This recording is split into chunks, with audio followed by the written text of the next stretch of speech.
opportunity like this for quite a long time makes it particularly difficult. Well, joining me now is the founder of Push, an organisation that helps young people with their career ambitions. Johnny Rich, welcome to the programme. We heard Rosa there explaining how tough of a landscape it is right now. What should graduates do?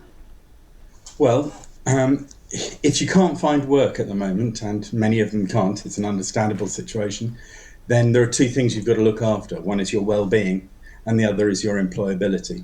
And the good news, there isn't much of it, but the good news is that for graduates, the job market is still better than it is if you hadn't got a degree.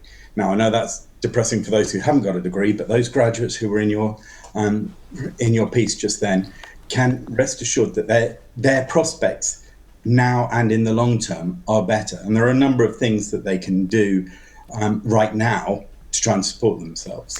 OK, if we get to that in a minute, but first, do you think that particularly for those who really need the money to survive, it's time to just ditch the career aspirations and just get a job? Do you advise people to do that? Yeah, sometimes you've got to take a sideward step, and take what's there and then try and veer it back in the right direction. Because in any job, you learn skills. Any job at all, you can develop your skills, you can develop your experience of working with other people, your experience of turning up each day. Those kind of things, they are valuable. They're certainly more valuable than being seen to have not tried to do those things.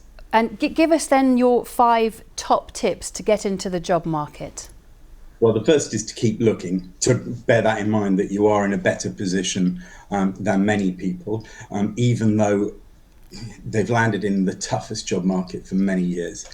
And the second is, remember there's the government's Kickstart scheme. That's not quite started yet, but it will be. And it will be for anybody who is currently on universal credit. It will be an opportunity for them to find work with companies. It isn't costing those companies anything. So what you can do is try and approach some companies, even those who may not currently be enrolled in the Kickstart scheme, and see if they would like to become enrolled.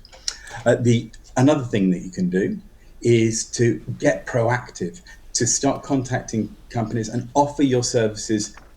I hate to say it, but sometimes I never say work for nothing. Your time, your labour is valuable. I'm afraid we're unfortunately time is valuable till we've run out of time. But with that message, Johnny Rich, thank you very much for talking to us. Thank you. Lots more to come tonight.